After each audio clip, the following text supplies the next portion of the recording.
Right, so we're joined for this particular segment by a gentleman who has been a writer for Barstool Sports and he's written multiple books. The latest book is called Six Rings, the Super Bowl history of your New England Patriots. Now, while things aren't all rosy at Gillette Stadium these days, uh, Jerry Thornton it writes about the history of when times were good. Jerry, welcome to the conversation, my friend. Blogger, author, stand-up comedian, close personal friend of Kevin Tachi's. Hero? Hero, that's your word. You use that word, not me. I don't feel I'm at all a hero, Kevin. I'm just a guy who likes to burp the alphabet into a keyboard and produce coherent sentences, hopefully, some of the time when I have an editor. But yeah, it's great to talk to you again. Great to see you. It's been too long. So, cape or no cape? Yeah. Hero. Yeah, no, I would prefer a cape, but I think I'm more like The Incredibles. No capes. No cape. Caps are dangerous. If I did wear a cape, it would be the kind like distinguished gentlemen wear, like just over the shoulders, top hat, tail, which I do every night after 6 o'clock because I'm not a farmer. Good call. Yeah, exactly. Change into my formal wear for the evening, but yeah, I'm still never going to be you, Kevin, as much as I aspire to be. Well, we know that you've written 2 previous books. If you'll share with the folks, what were the titles of those fantastic books? I wrote my first one about the early, terrible, ridiculous days of irrelevance for the Patriots franchise, called From Darkness to Dynasty. Sold well. The publishers were really pleased and reapproached me about another idea, and they just pitched it. Here's the title, 5 Rings. So 5 Rings came out in the fall, September of 2018. And this being the New England Patriots, they turned that title obsolete in 5 months, which is a first world problem to have, believe me. As much as it felt incomplete at that point, I could have written a book about the Jets in 1970 and called it One Ring, and it would still be relevant today. Some Detroit writer could have written No Rings about the Lions, and it would be evergreen. But it was a desire of mine to finish it, and the perfect jumping off point seemed to be when Brady left. I mean, it still says the Super Bowl history of the New England Patriots so far in parentheses, and I stand by that. I'm not about to declare this over, but without question, when Brady left, it was this perfect kind of bracket of where it began, how it ended, and in between is, I think, one of the most remarkable stories, not just in sports, definitely in sports, but I really just think in American pop culture. I don't think there's ever been an institution quite like this franchise, who went from extreme irrelevance for 40 years. Even the times where they were successful, it was short-lived. Like twice, they had coaches on really good teams pull a complete nutty and leave while they were under contract. Chuck Fairbanks in 1978, Bill Parcells 18 years later. In between, they were just, their local games were often blacked out on TV. I would go there as a kid and there'd be 30,000 people in the stands, and you're wondering if they'd even be there next year or if they'd move to some other city. So they break through in 2001. They go from irrelevant to America's sweetheart that lasted for about a day and a half. And then at some point, the country learned to despise this team in ways that the likes of which I've never seen. So it's the dynasty, but it's not all just the rah-rah stuff. It's the scandals, real and imagined. It's the way the league reacted to this team, how they have literally changed rules that the Patriots were able to take advantage of in ways that other people didn't, just to try to derail them, and it didn't work. And this success is impossible to sustain the way they have sustained it for 2 full decades. And it was a joy to tell the story and have some laughs along the way. So how easy was it to take 5 rings and then add the 6th ring? And did it give you an opportunity to tweak anything? Because I feel that anytime you may put something together, any project, whether it's video, audio, or if you take the time to write a book, there's always a couple of things that you always say, "Hmm, if I had an opportunity, I would tweak this, or I might tweak that." It was more a matter of, okay, now that we know that Brady is gone, like how that relates to the rest of the story. Because, the talk about how's it going to end for him has been so prevalent for more than just last year. I mean, it has gone back. Since From Darkness to Dynasty came out in 2014, I can't tell you how many appearances I've done, which are fun. I enjoy getting in front of a crowd and talking about these projects and hearing from them and getting feedback from Patriots fans and so on. And it's always come up 100% of the time. What do you think's going on? How do you think it's going to end? And well, we finally know, and it's about going back now with the benefit of hindsight and try to figure out exactly when was the genesis of him deciding he had had enough and was not going to sign here at any price. So that's an element in there. And even though we were living it, we weren't privy to everything that was going on behind the scenes. And I think now we can see the obvious signs that were there. Taking a look at the modern day Patriots, aside from the book, how do you feel about this current team as it's constructed? Do you feel that it could be some time before there's a 7th ring edition? It certainly feels that way when they're 2-5, but when you really look at the nuts and bolts of this, and nobody likes excuses, least of all the guy in charge of this whole thing, Bill Belichick, my close personal friend and spirit animal, who has been accused of doing exactly that. You look at the sum total of it. This team was in a good position. They had the number 1 defense in the league last year. They had a quarterback who's had success in this league more recently than a lot of celebrated quarterbacks. I mean, Cam Newton won an MVP more recently than Aaron Rodgers or Drew Brees. He won a Super Bowl more recently than Russell Wilson. So they looked like they were in fairly good shape. And then the opt-outs come, and they got whacked harder than any other team. They lost 8 guys, including 2 of their key starters on defense, their right tackle, who's one among the better at his position in the league. Then but they have a good camp. They have a good start to the year. The offense looks like it has been able to take what they have and morph itself into something that's going to really be something to be reckoned with. And then Newton comes down with the vid. And then Stephon Gilmore comes down with the vid. I mean, really, your most important player on either side of the ball. They shut down the facility for the better part of 2 weeks, and unsurprisingly, drop a couple of games where they're just not competitive. But prior to that, I mean, they lose on the goal line at Seattle. Seattle's one of the better teams in the league.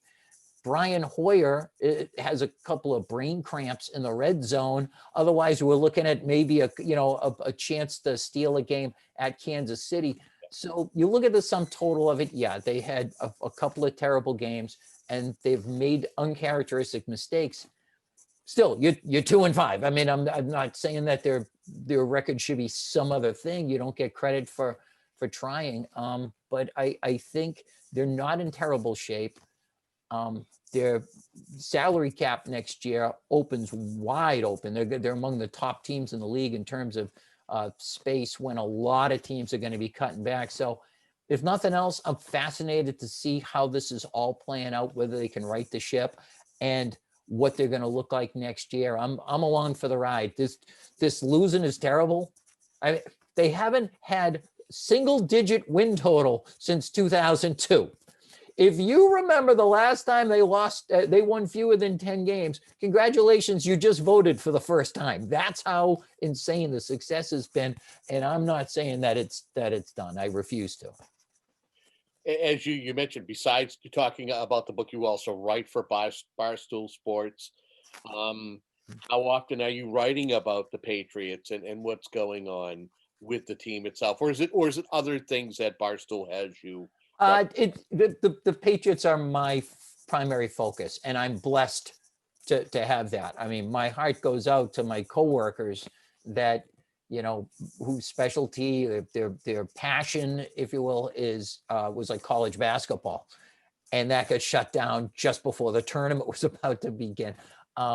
You know, baseball went dark for so long, and the Patriots, bless them, good, bad, otherwise, can't go 2 days without being the top story on all the morning sports cable networks. And so it's been busy. It really has. And I also am pleased to say that the Patriots generate a lot of interest on Barstool, and to have this be my job, to focus on this, writing for readers who respond to it, and for a company that respects and appreciates that the job I'm doing, it's a blessing. I mean, I never saw that this was going to be my future back when I was posting nonsense on like a Patriots message board. Yeah, you know, so that my brother was the admin on, and like I never thought I could turn this into a livelihood. Never forget, Kevin, there's someone out there whose job it is to write about the Utah Jazz, you know, the Cincinnati Bearcats or the Southern Illinois Salukis. And the Patriots are front and center of the sports universe for the entire time I've been writing for this company. So knock wood, it keeps going. Yeah, and if you're just tuning in, we're speaking with Jerry Thornton, author of Six Rings, also writer for, that's right, the Super Bowl history of the New England Patriots. Also writes for Barstool Sports, and as he says, comedian, stand-up comedian. Um, when did you first uh, get contacted by the publisher? How long did it take you to put this particular book together? Were you doing it during COVID or prior to that?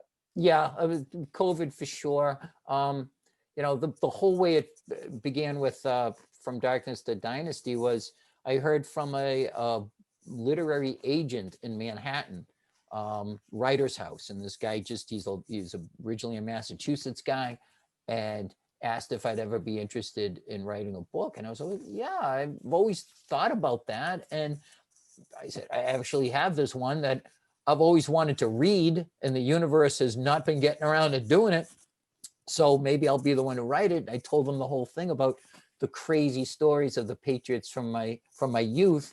That, you know, some of them I lived, some of them were just kind of like, you know, an oral history or whatever. The stories that my older brothers told me, or whatever, and other things I had researched, and I thought, you know, there's really an interesting story to all this. And so yeah, it sold in a matter of days. It took me years to write, because I would sort of put it aside for a while and then, you know, come back to it. And you know, I'd go to a bookstore and I just had this weird kind of sadness to me, like, oh, all these other people finish their books, it's a lot of work, but I really should finish mine. And then when it was done, and I first saw it on the shelves of a store, it was like mind-boggling, Kevin. I'm like, just, you know, I'm like, look at all these people in here buying books. Yeah, you know, I'm Oprah. You have a book. You're buying a book. Buy this book, and it's fun, you know, because you can write a million blogs. But remember the movie The Social Network, I do. about Facebook? Yeah, Yeah. the Justin Timberlake character tells the Jeffrey Eisenberg character. He says, you know, a guy can go fishing and catch like 100 trout, but what's the one that he takes a picture with? It's the big marlin. No one takes a picture of himself with a bunch of trout. Like, you want that big score. And so the book is my metaphorical big fish that I was able to land. And then the second one was also another you know, labor of love, and I'm happy to update it at this time more than anything, where I think people need to read some positive stuff with everything going on in the world and with the Patriots. And I think I hopefully captured that. You know, compared to Five Rings, Six Rings, was there a bittersweet moment knowing that you know all the things we were questioning, when is this ride going to end, you had a spell that out. Yeah, yeah. I mean, really, all of last year, all of 2019, which, you know, when I look back at it now, and I was hoping, I was optimistic that Brady would sign, and you realize now the whole year was like, you know, we're at the dinner table, and you know, it's like Brady saying, Jerry, would you mind passing the salt, and could you explain, ask Bill to why I'm have no one to throw to and there's no tight ends. And then Bill's like, you know, Jerry, can you ask Tom how come he, you know, is taking, he's throwing the ball away on third down when we've got open guys or whatever. And at some point you just like, just shut up, you two. You know, either come together and reconcile your differences, have your makeup sex, or just go to counseling or break up. But we can't keep living like this. And I think Brady would be miserable if he were still here. And I have it on good authority that the organization, there are people in the organization who are really angry about his general demeanor and lack of cooperation last year. That he was moping around, he wouldn't do those extra things, the little videos and the, you know, the stuff to help out the team, the stuff that he's doing routinely down in Tampa. And they're, you know, feeling a little jaded. And so am I, frankly. It's a little part of me that's just like, oh, really? You're all happy down there now, huh? Oh, really? How's your new fan base? You really like them, huh? Oh, they're so nice down there. What about us? You know, we've got universities. What do they have? Waffle houses, like nudie bars and strip malls. What, you know, cash for gold places. Like, how about you just cared for us a little bit more? But I'll get over it. But that's got to be frustrating as a Patriots fan, and that had to have been something that was in your head as you're writing this, where you try to be the neutral person, but in your head you're like going, "Yeah, you can tell he was angry, seeing how you're right, how he's acting, and how he's all, you know." Although we've seen a little bit of angry Tom on the sidelines during some of the Tampa Bay games when he's not, you know, hitting his guys or, you know, he's thrown an interception earlier on in the season. How do you feel that people are feeling around New England? Is the fan base torn where some of them are like, yeah, I'm on board with Brady and Gronk, who he took down there with him, or like, you know what, screw Tom. Yeah, it's all over the map. I think it is in a divided America, the issue of the day that truly divides us the most is this very question that you have just put your finger on. I got a guy I grew up with, who like shows up at a cookout with a brand new Buccaneers hat that still had the sticker, you know, the little you know, rainbow sticker on there, whatever. The official sticker. Yeah, the one that glows like a prism, the word I'm looking for. But anyway, he's like, I don't care if the Patriots ever win another game. I'm totally on Team Brady.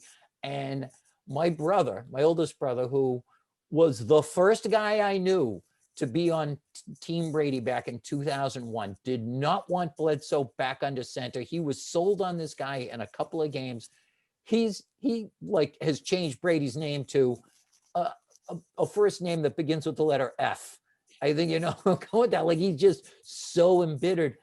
And I'm going back and forth. Like, I really was, it's my nature to root against the guy who leaves. You know what I mean? Like, no matter how amicable a breakup is, I think we're all wired at some like primordial level to hope that our ex puts on 50 pounds, stops shaving, you know, he just wears like a bathrobe all day and whatever, and that we come out great, you know.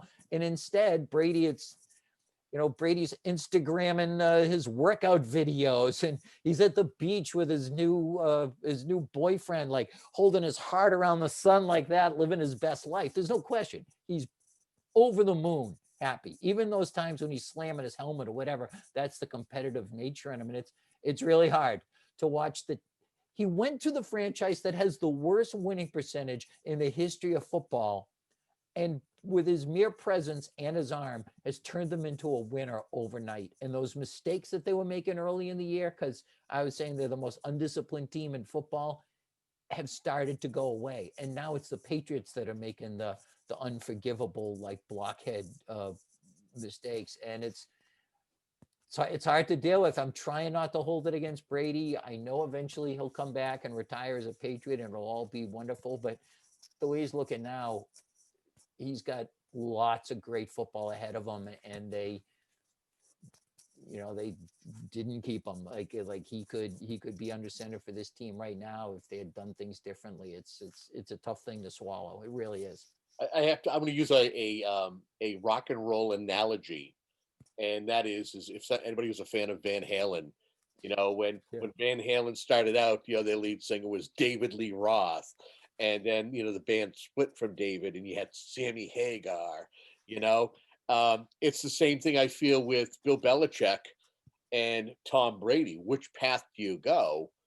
And I mean, would you still feel as a fan that you are still Team Belichick? Do you feel that if he's able to find a decent QB and somebody has the traits of Brady, that this team could be back on the same track it was when we had Tom Brady? Yeah, I'm on Team Belichick all the way. And you're right about Van Halen. I was in college then with some guys who were real like headbangers, really into that kind of music. And I remember them trying to justify, like, hey man, at least the band's gonna be like partying together now, because Roth was like totally against everybody else and stuff. What's that song by Bowling for Soup, 1985? And who's that other guy who's singing in Van Halen? But anyway, yeah, I'm on Team Belichick, and look, snapshot of it right now doesn't look great, and the Sharks are smelling blood in the water, and they are trying to circle around him, and they're trying to attack him and say, see, this proves that he doesn't know what he's doing or whatever. There's not a person who has ever walked the earth, there's not a member of the human race or our ancestors or whatever that I would rather have in charge of this situation right now. As bad as it looks at the moment, he built this team from nothing. He did it once in Cleveland, and I know people love to say, "Oh, that Cleveland team, that was a failure." He had that team built. His front office, his coaching staff was a star chamber of the smartest football minds in the world. Guys like Nick Saban and Scott Pioli and some guys I don't care for much, like Eric Mangini or whatever. But like Jim Schwartz, all those guys, he had built that and goes to the playoffs, beats the Patriots in the playoffs with Bill Parcells, poised to continue that success. And then the owner announces in the middle of a year that he's moving to Baltimore, and things just went sideways. He's built two franchises. He can rebuild this one, and it's not like it's a complete disaster. You know what I mean? It's not like there's no talent anywhere to be had on here. The secondary is still solid. The offensive line is good. They've added some young pieces that I'm anxious to see how they are going forward. There were mistakes building the roster this year for sure. They were hamstrung in terms of the salary cap. But yeah, I'm optimistic on this future. If I was buying stock in this team, I would do a total buy order right now for 2021. And if you're just tuned in, we're speaking with author Jerry Thornton, talking about Six Rings, the Super Bowl history of the New England Patriots. We have just a couple of minutes left here. Knowing you get COVID-19, and a guy is an author, you want to get out there, you want to do book signings and bookstores, you want to go to the libraries and talk about your book. Are you going to be able to do that with COVID-19 being so relevant? Or what are some of the ways folks can be able to hear you and talk about the book? Yeah. You can check me every day on Barstool. I'm on Twitter at Jerry Thornton1, Jerry spelled with a J. I would love to go and do these appearances. I just don't think anyone's doing them at the moment. I mean, listen, I have my first comedy show this Saturday down the Cape, the first one since the world came to an end back in March. So I think we're starting to figure these things out, like how to have events where people just kind of stay apart or whatever. So anything that I'm doing, I will post on Twitter, and I'll try to plug on Barstool because I love it.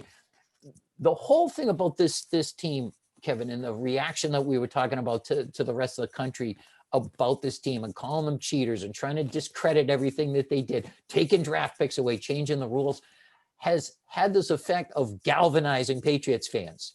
Like, I think I've seen other fan bases that of successful teams get sort of complacent. You know, what I call the Yankee fanification of the teams, like where the success just kind of doesn't mean as much. And I think what they've done is turn us paranoid. But just because you're paranoid doesn't mean people aren't actually out to get you. And it's been great. So I go to these events and people are fired up, young and old.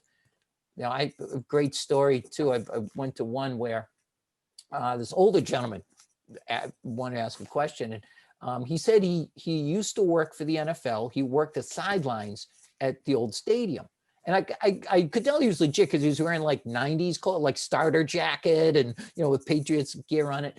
And he told me that for the Snow Bowl game, the last and the greatest game ever played in the old stadium, when the tuck rule play happened and the refs gave the balls back to the Patriots, he said they put the ball in the wrong spot because it was now an incomplete pass. So we had to tell him, wait, before you play, the ball is 5 yards up, the original line of scrimmage. You've got it where they recover the fumble, and the ref said, oh my gosh, you're right. Okay. So he fixes it. Vinatieri's kick, which was 2 plays later, was good by 3 yards. This guy moved the ball up 5 yards to where it belongs. I said, dude, you're Forrest Gump. Like, this is a brush with greatness. You were there, a part of history, And then the famous snowplow game. The guy said, the snowplow that went on the field, you know who drove it? I go, yeah, I should know this, but I know his name is Mark Henderson. The guy said, do you know where he was from? I go, yes, he was on work release from Walpole Prison. The guy said, do you know what he was in jail for? I go, okay, now you've got me stumped. He goes, he broke into my house. I'm like, what the hell? This is amazing. So I love that interaction. I love going and talking to people that have different stories, and people who say, look, I would, my dad took me to games when I was little back in that old terrible stadium. And, when they won the Super Bowl, I was crying real tears thinking about him. Like, I've made friends out of this process. So that's a long-winded way of me saying I want nothing more than to be able to get back out there and talk to people. I'll do it outside if we have to. I'll do it in a parking lot. Let's just talk Patriots and try to relive as much of the good times as we possibly can. As we say goodbye and wrap up, where can folks be able to get your book? Can they get it online? Yes. Amazon? Can they get it Barnes and Nobles? Where? It's available on Amazon, and it will be where fine books are sold. Your Barnes and Nobles, and I've gotten a great support from the first 2 books from your independent booksellers. So, who have done really well in a down economy for a lot of businesses. Like, everyone thought, oh well, Amazon's going to put them out of business. No, and people are passionate about books and want to understand that sports is kind of the language that we all speak. It's the watering hole where the whole human animal kingdom gathers, and that I think the Patriots have been the driving force behind the NFL being the America's most popular thing that we have, and they have been front and center of the middle of the galaxy of pro football. And this story is remarkable in so many aspects, and going through it all, and the sum total of it has been it was nostalgic, a nostalgic trip for me, but it was also something that really was from the heart. And if I couldn't tell it in ways that are funny, I wouldn't have even bothered. But I think there's a lot of laughs to be had along the way. He is Jerry Thornton, author of the new book, 6 Rings, the Super Bowl history of the New England Patriots, in fine stores near you, also online at Amazon. Check for where fine books are sold. Jerry, thank you again for joining us. Kevin, thanks very much, and best of luck to everybody. And